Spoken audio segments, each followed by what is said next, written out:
Welcome to the Relaxed Dog Podcast, the podcast where the dogs are the stars of the show.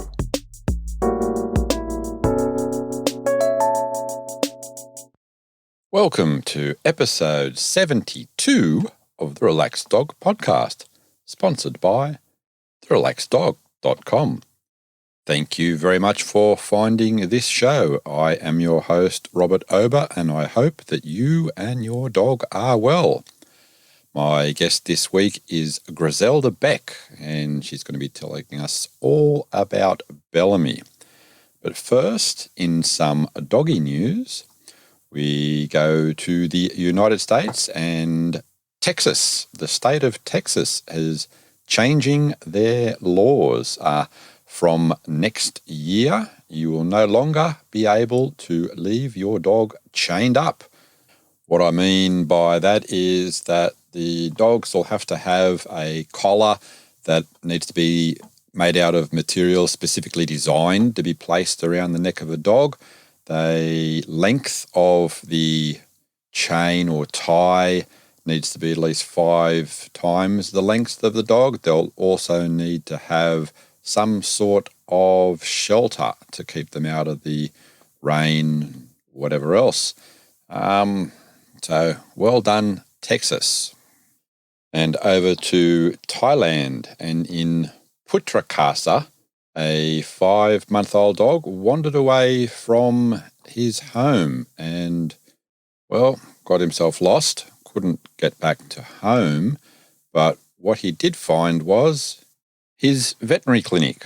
There's some footage been posted of the dog appearing outside the clinic, putting his paws up on the front door and barking to get let in. The staff then let the dog in. They recognised the dog and called the dog's guardians, and they have now been reunited. I would like to ask if you know anyone that appreciates listening to awesome stories about awesome dogs. And if you do, could you tell them about the podcast? That would be fantastic. And on that note, here's this week's interview. Welcome to the Relaxed Dog Podcast. I'm here with Griselda Beck. How are you? I'm great. Thank you for having me here, Robert. Absolutely my pleasure. So whereabouts in the world are you? I live in the United States. I am in San Diego, California. Oh, very, very nice. And who is going to be our subject for today? My little daughter. Her name is Bellamie. Bellamie. It's a beautiful young lady. Mm-hmm. So, as per usual, I'm going to ask you to take us back in time to just before you met Bellamie and talk to us about the whys and the hows that happened. Yeah, I was actually trying to get pregnant. We had gone on our 7th try, and it was really difficult on me. And I was having a child on my own, right? So I asked an ex-boyfriend if he would be the donor, and it wasn't working. And so we decided that we would take a break from the tries. And I was just in tears because I'd just taken the pregnancy test, and this was like the 7th month, right? It didn't work out. And my mom's heart just broke for me. And when she came back from Mexico that day, she said, "I have something for you." And I was like, "I don't want anything." And there was this little fur ball that fit her whole entire body in the palm of my hand. She was 4 weeks old. Wow, that's very young. Very young. And she sat here for like the first few weeks of her life on my chest, just buried. And that's where she stayed. So even to this day, she likes to sit up here, but now she takes up the whole space and sits across my shoulders. But yes. And guess what? 2 days later, I retook the test and I was pregnant. Oh, wow. Yeah. I ended up having a miscarriage. Oh. About another week and a half after that. And this little one came to me very sick. And I didn't know what was wrong with her, but she smelled really bad. She's so cute, but she smelled really, really bad. And she was just very weak. Couldn't eat or anything. I mean, she was very young. So I took her we were in the vet, probably in and out of the animal hospital every other day for the first 3 weeks of her life. And this last week, like the third week that I had her, they told me she's not going to make it through the night because I bring her in and she just crashed on the counter. Like she couldn't even hold herself up, and they'd have to, revive her and everything. And so this last time that I took her in, they're like, she's not going to make it through the night. And I was like, well, but nobody's here at night. You're just going to walk into a dead dog in the morning. And they're like, well, I was like, I don't want her to be alone if she's going to pass. So I took her home against their, advice. And I remembered that when I would race for the marathons, when our energy was dropping, I would take these gels. So I went from the animal hospital. I stopped by the pharmacy. I found some gels that didn't have caffeine in them. And that night I would rub her gums with the gel. Every time I would feel her start to droop, I'd rub her gum. She was very hypoglycemic and couldn't retain fluids. And so that's what I did. And she survived the night in the warmth of my chest right here. And she made it. She made it through the night. And that was the strongest she had ever been that next morning. And she's my little kid. I actually thought she was a boy. I'd never had a dog before. And her body was so small that part was so big. Mm-hmm. I thought it was a boy. And the vet said, it's a girl, right? So her first name was Princeton. Oh, okay.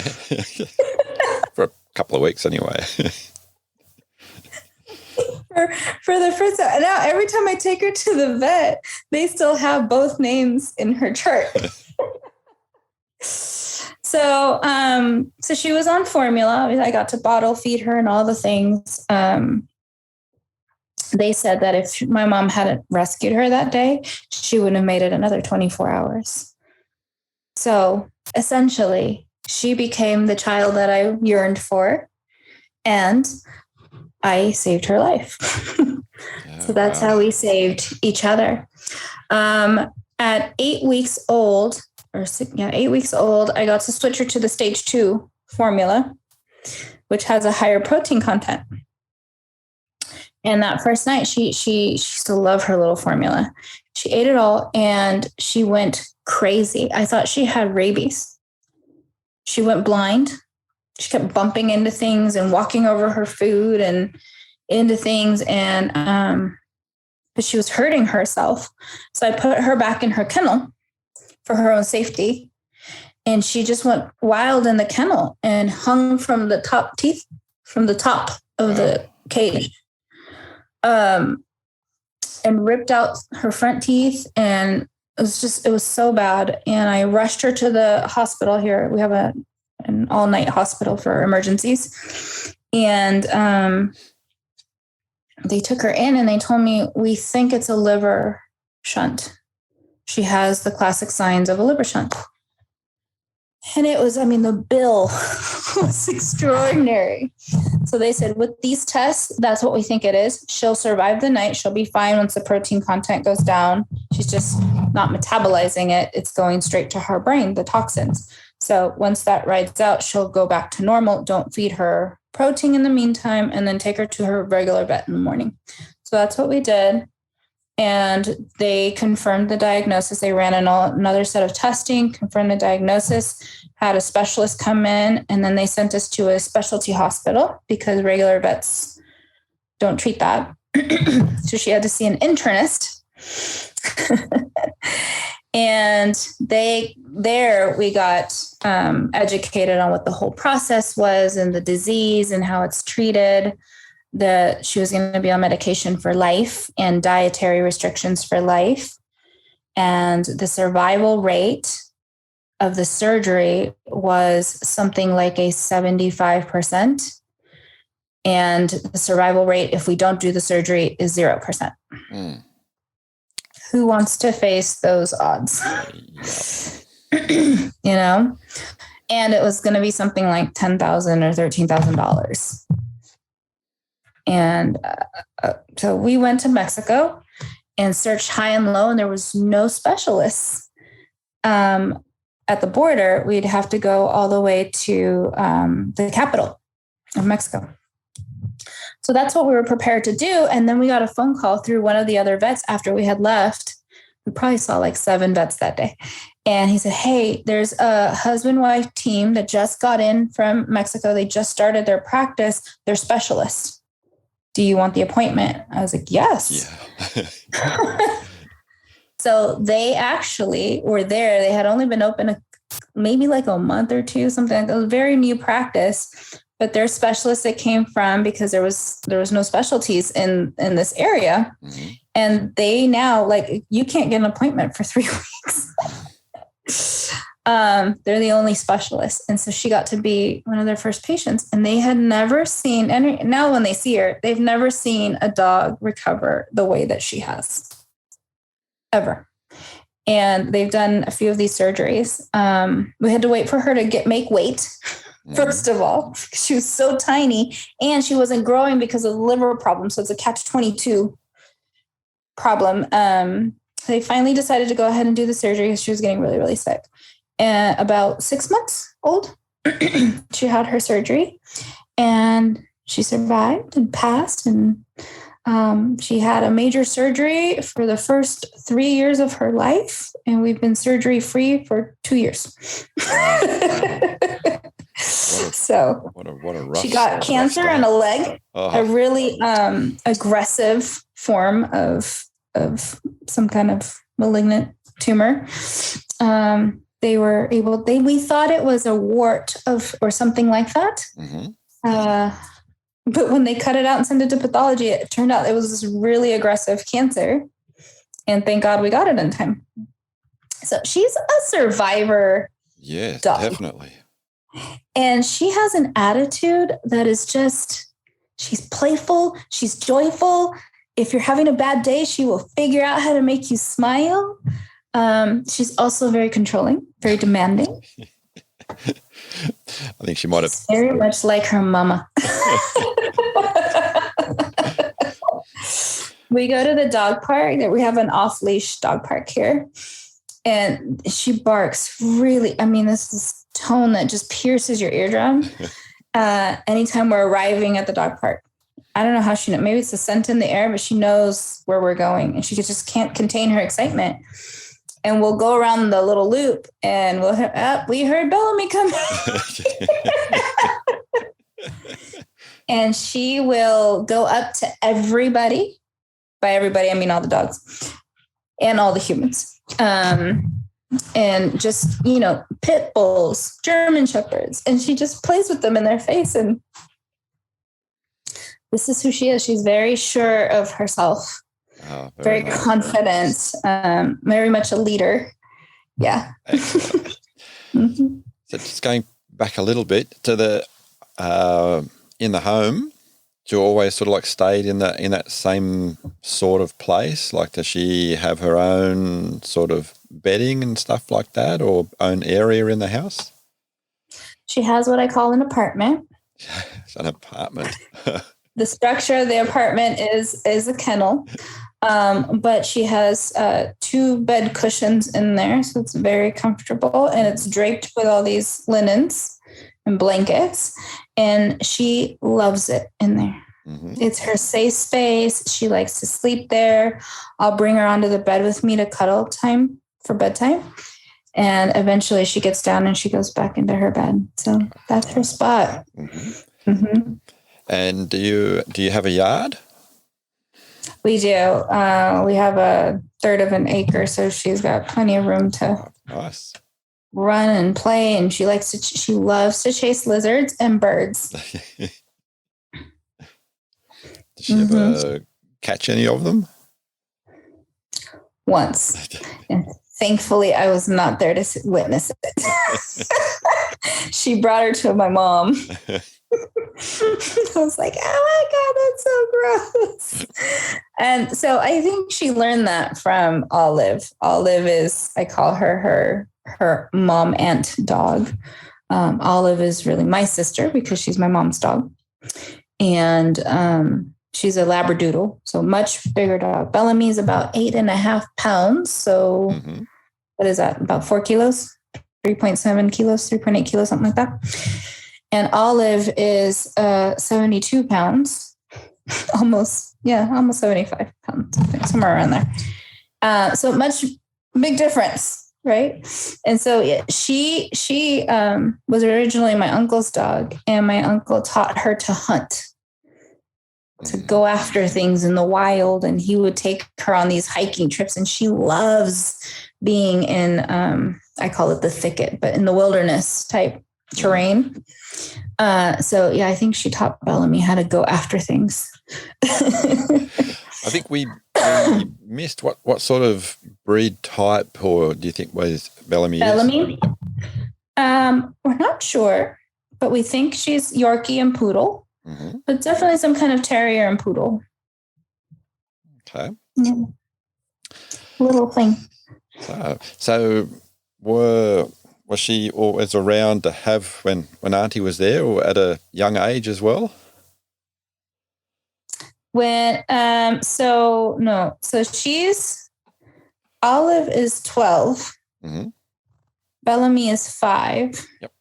It took Olive about 2 months to accept Bellamie. She did not like her in the beginning. Of course, Bellamie just like, yeah, I'm cool with you. Played with her and claw at her. She still does all those things, but Olive now tolerates her. Yeah. So did Bellamie have any sort of like close dog relationships when she was still in that very young sort of age in that first few months? Just the dogs from the dog park. We would, tease her that she had a couple boyfriends and some of her besties and best friends. And yeah, they all liked her. They're like, oh, there's your girlfriend.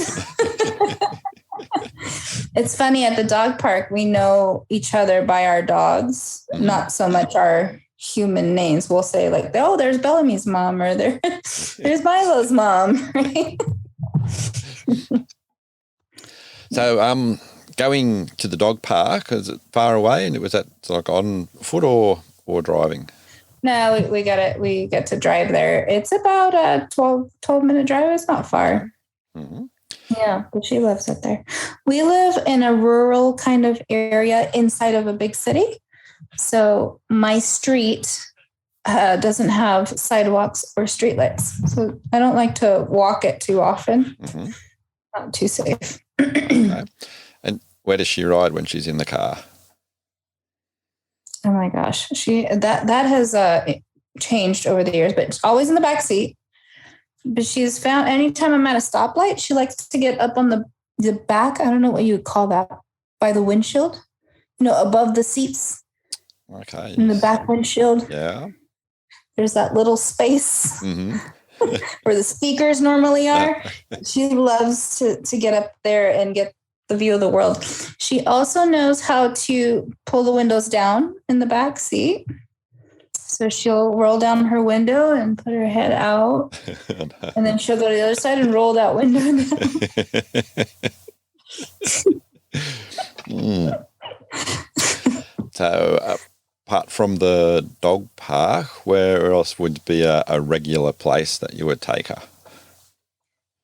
We love to go walk along the beach. Dogs are not allowed on this beach, on most of the beaches here in California. So they have designated beaches. So sometimes that's a spontaneous thing that I will do. We don't plan for it.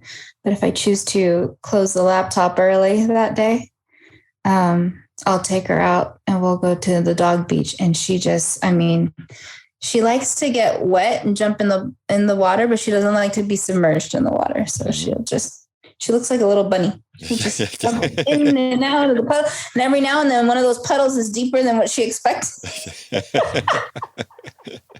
just like paddle her way out, and it's a surprise. And it's so fun to watch her.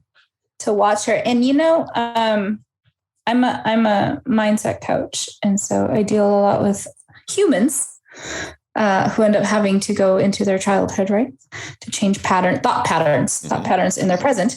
And I watch her and I think this is how we all are as children. Uninhibited, free, not worried about what people think. Yep. Just jumping, just completely her being in her own element, not being controlled. Because here at home, obviously, if I'm on a call or something, she's got to sit still and sit quiet. But here she gets to just be all of herself, fully expressed. And it brings me so much joy to see her having so much fun. Yep, just living in the moment for what it is. Yeah, not worried about what happened this morning. Could care less about what's happening in the future. That's a human thing. But she's just in the moment, present. Oh, they teach us so much. The more you look, the more you'll learn. Yes, absolutely. So she doesn't mind the water. Does that also transfer over to things like bath time? She does not like bath time. Doesn't like bath. She looks like a rat when she's wet. She's this big fluffy thing, right? But when she's wet, it's just like all bones and the hair kind of droops and she has this pissed look on her face. She's mad. But I'll tell her, I'm like, shake, shake, shake, shake, shake, shake. And then she'll shake. But it's one of my favorite times right after because I fold her up like a burrito. Yep. In the towel, like you would swaddle a baby, right? I swaddle her that way with the little hood there, and I just hold her, and she breathes with me, and we breathe in time. It's almost like a meditative experience, the two of us together, and we do that until she stops shivering. She gets cold really easy when she's wet, and and then so slowly I'll dry off her head. She'll start to peek through the thing and look at me. And it's like those, I just imagine that's kind of how a mom feels with the baby, right? When they're making eye contact. And she watches me through the whole thing, and I'll sit there and detangle her hair and brush it slowly, but I'm keeping the gaze with her. So we're connected. I clean her ears very slowly and softly. So we have a whole little routine after bath time. And then after, she's kind of over it she's dry, she's good, she's back. She shakes and then does these, I don't know what they're called, but I assume other dogs do it too, where they just seems like they just got injected with some caffeine. The zoomies. Huh? The zoomies. They just run. Zoomies. Yes. Just do laps of the room or run up and down the hall and things like that. What is happening?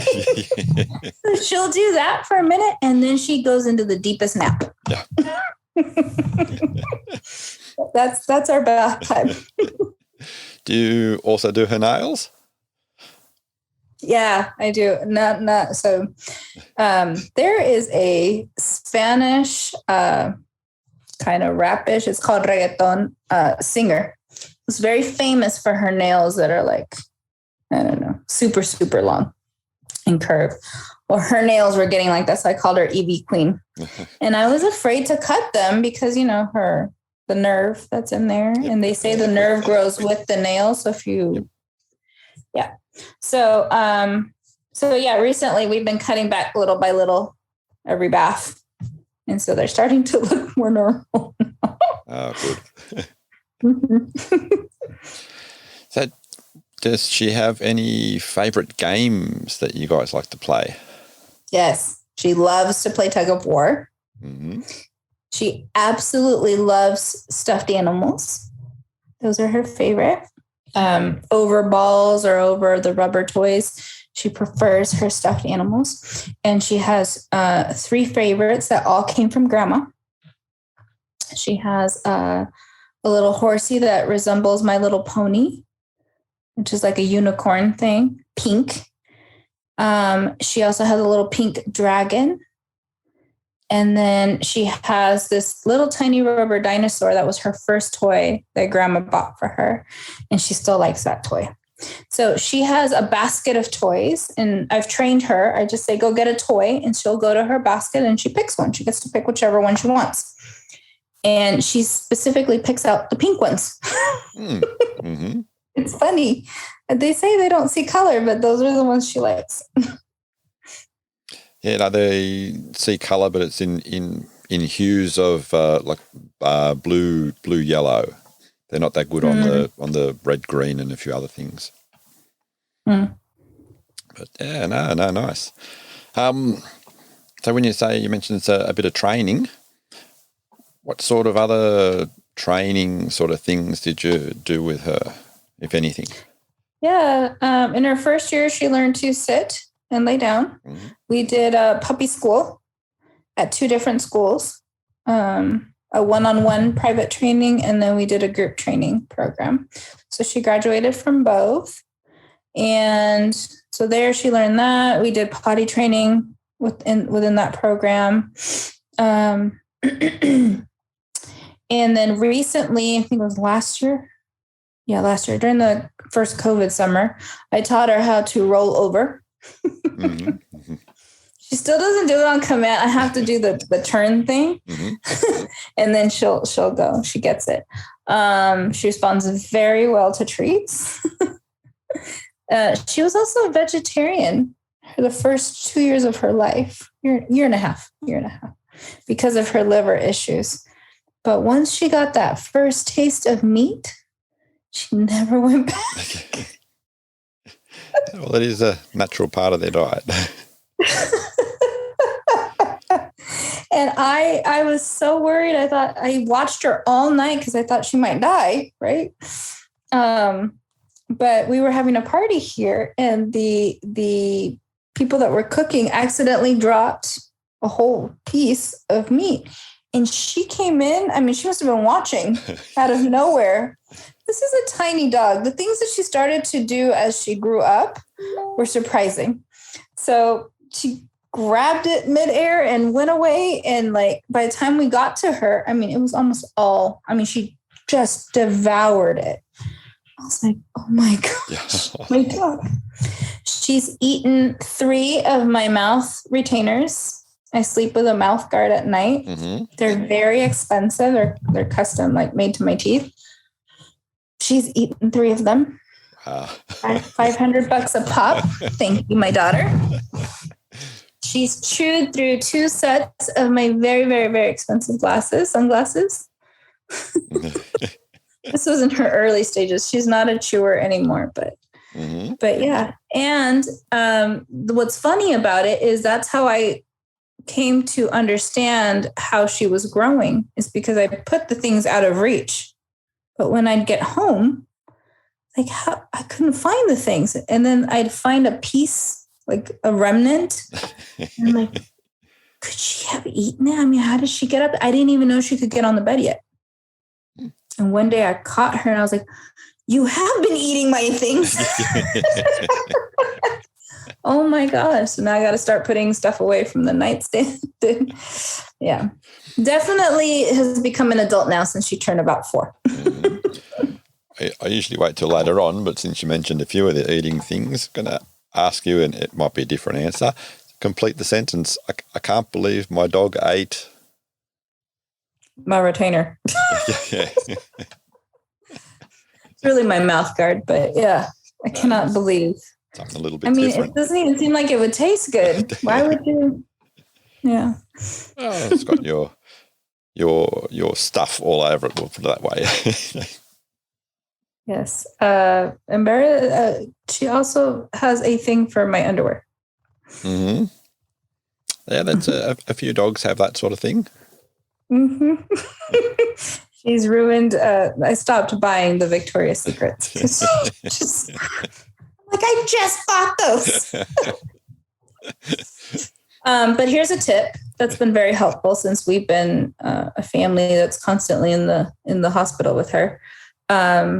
Or anytime that I had to leave her with a sitter, if I went on a work trip or something, I leave something that I've been wearing that hasn't been washed, that has the strongest scent of mine. Sometimes it's an underwear, sometimes it's a nightgown. I'll wear it intentionally several days and not wash it, and then leave it with her. And it's been very calming. Yes. Yep. For her through that experience. It helps with her anxiety. And that was one of the best tips that her vet gave us. Yeah, no, that's really good. Yep. Absolutely. So you mentioned you go on trips. Have you gone on trips with her? We did a test trip. I mean, we've done like close by road trips, but we did a test trip, a 6.5-hour road trip, where we were away for a week. And she did well. She did well so long as I was with her. I went down to the pool, I think for maybe an hour and a half. And I left her with my friend in the condo. She said she stood by the door and screamed the entire time. But I think it had a lot to do with new place, new surroundings, not having the familiarity. So I took her everywhere, restaurants everywhere with me on that trip. Nice. I didn't leave her. She behaved well in all those different areas? She did. She sits in her own chair at restaurants. Yeah, she gets her own meal ordered. Something that usually egg whites or something of the sort, with maybe one bacon or something. But you do any like hiking type things with her? Yeah, we have a few trails around here. She likes it. More of a flat surface walker. But I have taken her. We have a couple hilly ones here, and I have taken. I wouldn't take her on like an 8 mile because I don't know how she'd do. And I need all my resources when I'm pushing my body. So, but yeah, she loves nature. She likes to, smell the plants, and I watch her because I think we as humans do not stop to smell the roses, so to speak. But she really takes her time with each scent and admiring the plant and her surroundings. Sometimes she'll sit and just listen to the sounds. I love watching how she moves about and how she reacts to things and how she takes in the experience of life in the world. I learn a lot from watching that. Really nicely said. So you had any sort of interesting experiences with other animal species on any of those trips that you can remember?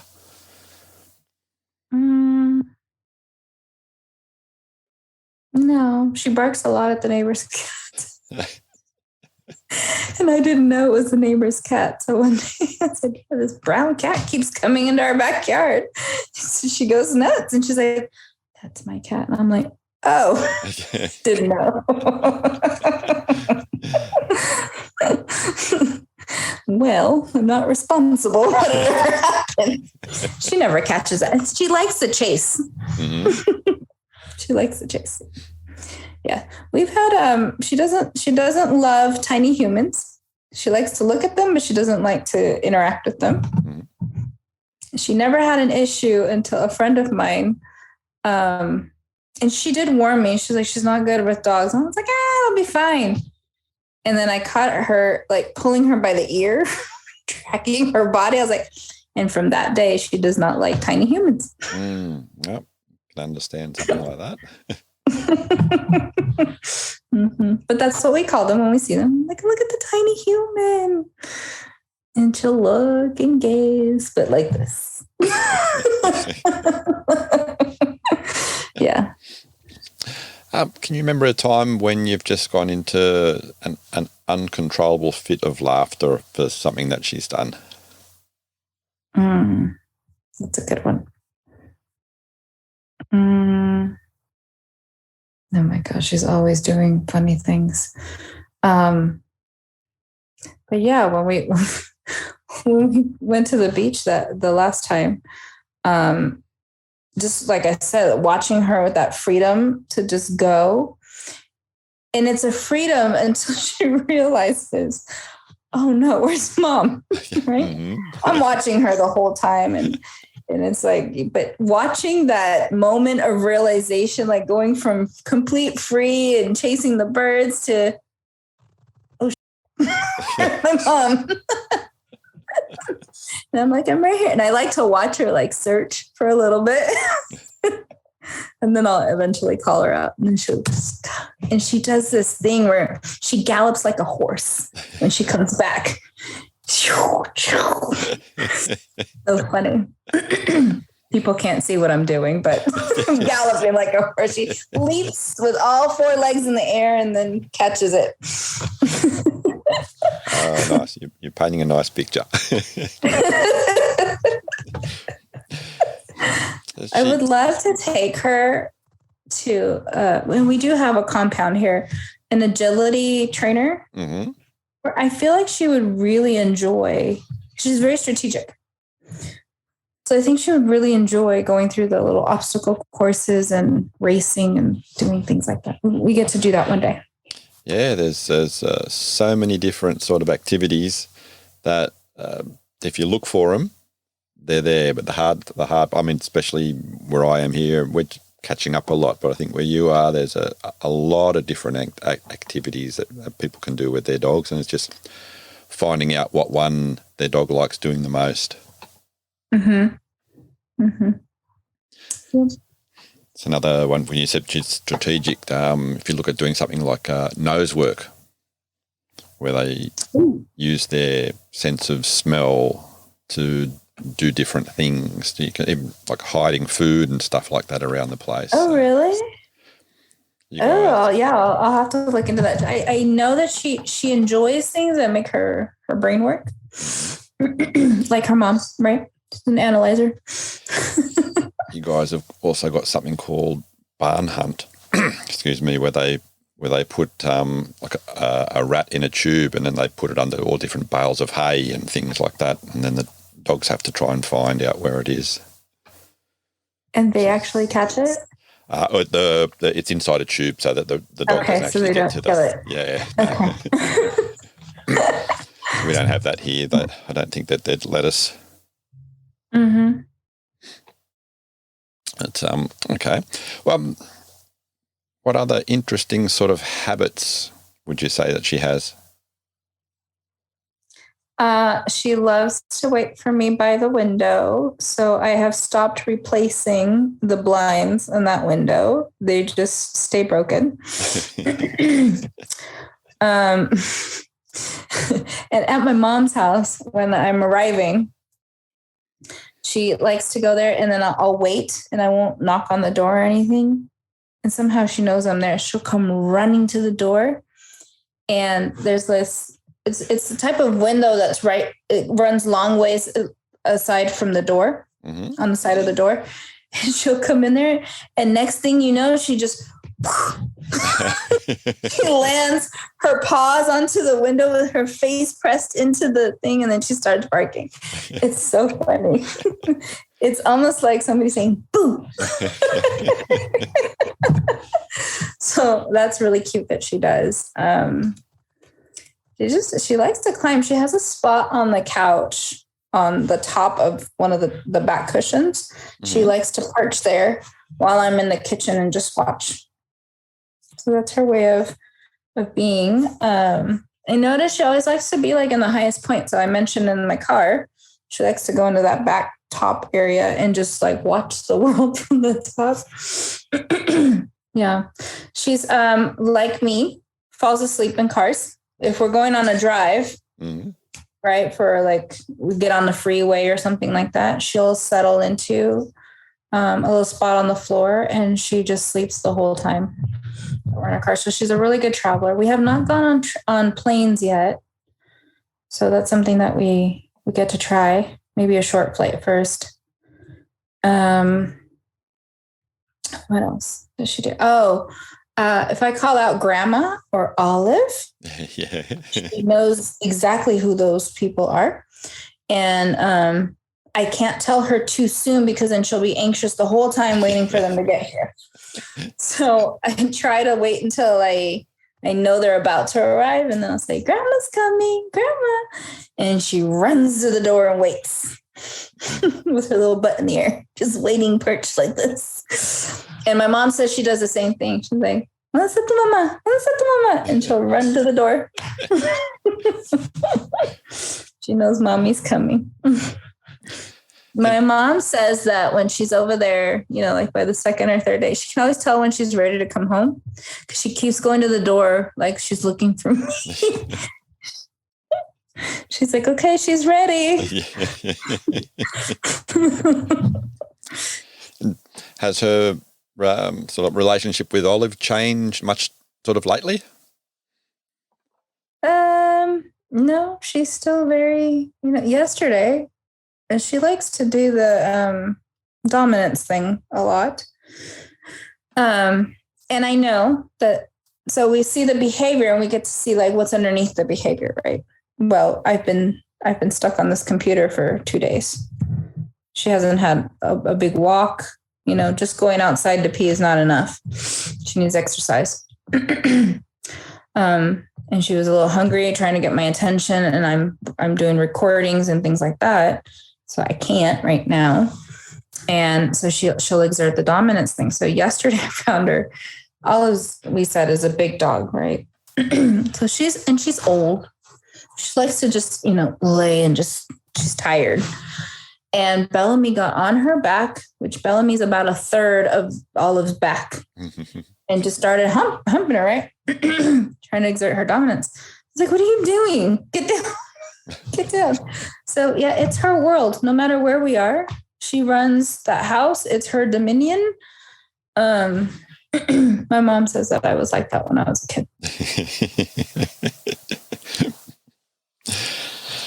I'm like, oh, I think Grandma lets her get away with more of it. I don't allow, we get to respect other people and other people's boundaries, including Olive's.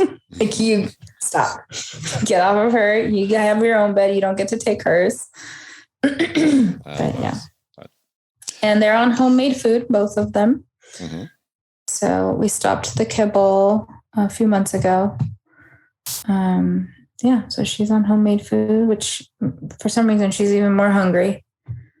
She absorbs the nutrients quicker than with the kibble. And it's better for her health. Her numbers are doing better. So she gets probiotics. She gets probiotics and prebiotics. And she takes vitamin supplements and all kinds of stuff. And has there been any other sort of issues where she's had to go back to the vet lately? Last August. Yeah. I took her, I was giving her bones, right? So I typically only give her pork bones and beef bones. But this time she ate like all the bones and was having GI issues. So I took her and they told me no more bones. She's too small. It doesn't matter the type of bone, just no more bones. Mm-hmm. So if I give her a bone now, I'm watching the whole time. And when she cracks it, I take it away. So she can chew on it for the flavor and stuff. But once it starts to break, I pull it away and throw it out. But yeah. She's a healthy dog. She takes milk thistle every day for her liver. Yep. Oh, that's good. I've heard that does very good things. And while she loves protein, we do a balance. Way more I try to give it 50-50 or 60-40 vegetable to protein. Okay. If you had to pick one of the most proudest moments of Bella and doing doesn't matter what, does anything pop into your mind? Yeah, I think when I taught her to go fetch a toy and bring it back, And by that, I mean, like, go get a toy. She literally goes, picks it out of her basket, like making a choice for herself, right? And then bringing me the thing that she wants. And even now, if playtime is what she wants, she'll go to the basket, pick a toy, bring it to mommy. And so it's very clear it's playtime. Or if she has a certain bark that's her hunger bark. I don't know if that makes sense. Like, I know the different barks. Yeah. So her communication skills, and then her choice, power of choice, standing in her own power and making a decision and choosing. Sometimes even I'm watching her and she's calculating like she shouldn't do something. And I watch her make the active choice to do the thing, right? And it's just so funny. I mean, it's not good. And it's really funny to watch her wheels turning. And so I get really proud mama in those moments. Nice. Is there different sort of like play or levels of play or different games depending on what toy she brings? No, it's usually the tug of war. And then when I win, I throw it and she brings it back to me. Yeah. I try to do the, you don't know which way I'm going to throw it thing. Yep. She likes that. She gets bored if we just do the same little route over and over. So I do get to switch it up. And so that's why I know, like, her brain likes to be engaged. Has there been much interaction with your professional sort of life and work? And Bellamie? Yeah. More so since I quit my job, and it was a big part of, I didn't quit it for her, but it was a big motivating factor. When she was a baby, I snuck her into the office a few times in a box because, she was very ill. So I couldn't leave her home alone.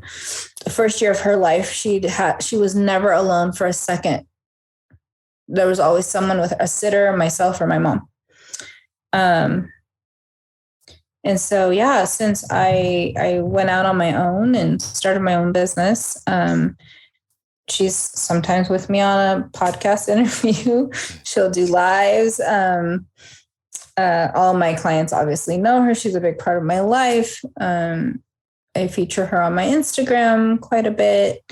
And just the break in the middle of the day, because I can, right? We can go take a walk on the beach or do something with her.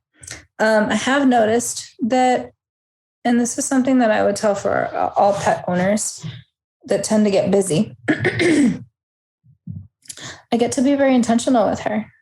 Sometimes I have to set the timer 15 minutes and be fully present with her. And you'd be surprised how difficult that can be for someone who has workaholic tendencies, right? Like, once I'm on a tangent with something, I like to just get it done.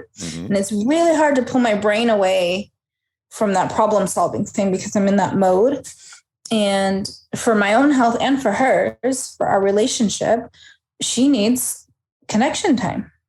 Yep. And that's not just, passively sending something. It's not enough to just get up and feed them, but really spending that time bonding with her, being connected. She hates my phone and she hates my laptop. She'll dance all over it and like stomp on it. So I know that she sees a connection between disconnection and this machine, right? That takes her away from mommy. So it's just important that I build that time into the day, that we take those breaks to just, for me to be in complete presence with her. And it reminds me that as a child, that's what I wanted. Right? Yeah. Parents work to put a roof over our heads, and then they feed us, and then, like, we have the clothes that we have on our back, and they pay for our sports, and they take us to the sports, and they bring. But what a child really wants is those 5 to 20 minutes that you're just fully present, that you're with them 100%, not looking on the phone and throwing a ball, but with them, having fun, being a part of the game, not just watching them play on the playground, but playing with them on the playground. Absolutely. And so I remember that. And then I get out on all four knees, and sometimes I put something in my teeth and we do the tug of war thing. It's harder for my teeth, right? So I cheat with a little bit of my hands here, and I get down on her level and play her way instead of her always having to play my way. Does that make sense? Love what you just said. Mm-hmm. I think that almost answered. I was going to ask what you think her favourite time of the day with you is out of all the different activities. It'll be right when I sit down and I'm present, no matter what we're doing, even if I'm holding her. I do this thing where I call her hi, hi, hi, hi, hi. And I never noticed that she related that to me giving her pets, like massage. Mm-hmm. And so when I say that now, because I know she relates it, she'll come up because she wants the massage. And so she'll sit there and she lets her head be rubbed or something. And I won't even notice it, but she'll walk away. And then I'm like, why did she walk away? And I noticed I picked up my phone. They feel that. They feel that disconnection. Think even when you're having a phone call with somebody, you can kind of tell when they stop paying attention to you or they get distracted. Isn't that weird? Because you're not seeing them. But their answers, they're not like with you in the conversation. I think our pets feel that. There's a lot of different things, that they pick up. Mm-hmm. Yeah. Even though I'm still massaging her with the one hand and I've got the thing, but she can maybe the rhythm of the massage changes or something that she perceives she's not really paying attention to me anymore. So I'm going to go. So yeah. Being present with her is important. Absolutely. So anything else coming to mind that you'd like to share about Bellamie? She's my pride and joy. And I think sometimes it's too easy to get wrapped up in things in life. And we tend to forget that, right? We get into the doing, making sure she's fed, she's got clean water, she went to the bathroom, sitting down to work. And it doesn't take much. It does if I were to give her 5 minutes of connected time, she'd be happy. It really doesn't take much. And we as humans, we get to take that lesson because that's all human beings want. Mm-hmm. It's connection. It doesn't take long. But if you took 5 minutes to just let someone know that you cared, 30 seconds to send a text message to say, I was thinking about you today. I hope you're smiling today. That's it. You can light up someone's life. And it's the same with our pets, our children. Absolutely. So when I go get water or when I get up for a bio break or I try to do something that doesn't take long, maybe I'll do a couple runs with the plush toy and throw it and bring it back. It's not a full connected playtime, but it's seconds of this. Connection, eye gaze, bonding. Nice. Mm-hmm. Speaking of connection, would you like to let the listeners know if they want to connect with you on your social media or your website and things like that? Sure. The easiest way to find me is on Instagram. It's at Latina, Latina, Boss Coach. It's all together, no spaces. It's also the same handle on Facebook. And be happy to speak to anyone who has any questions. I think the question that I get asked a lot about is her liver journey. So if there's any listeners that have questions about that, she has a liver shunt. She's survived. She is a beaming dog. They've never seen a case recover quite like hers. And so I'm happy to share what some of the vegetarian recipes were and things like that. Really, really appreciate that. And just to remind people what you do professionally, if they want to keep in contact with you. We didn't talk about it today. I am a business coach. I help female entrepreneurs run their businesses like confident CEOs instead of struggling business owners. I used to run a multi-million-dollar public company, so I bring all of that expertise into the small business world and support them with business strategies, marketing strategies, mindset. And I'm a keynote speaker, speak a lot at women's leadership conferences. I speak at leadership for corporate trainings and things like that. And also best-selling author. Griselda, 13 Steps to Riches. it has been a pleasure talking to you today and hearing about the journey after such a challenging entry into the world. I mean, Bellamie, what a survivor. Yes, she is. She definitely is. Thank you, Robert. It was a pleasure to be here. And thank you for honoring her story. Thank you very much for listening. I hope that you enjoyed the show. Thank you to the new listeners in Newburyport in the US and to those in Canberra here in Australia. And again, I'd really appreciate it if you told a friend about how awesome dogs are and that they can listen to some of the stories on this podcast. If you'd like to get in contact with me, the easiest way is email, and that's podcast@therelaxeddog.com. And also don't forget to check out the Facebook group. Until next week, stay safe and remember, your dog is family.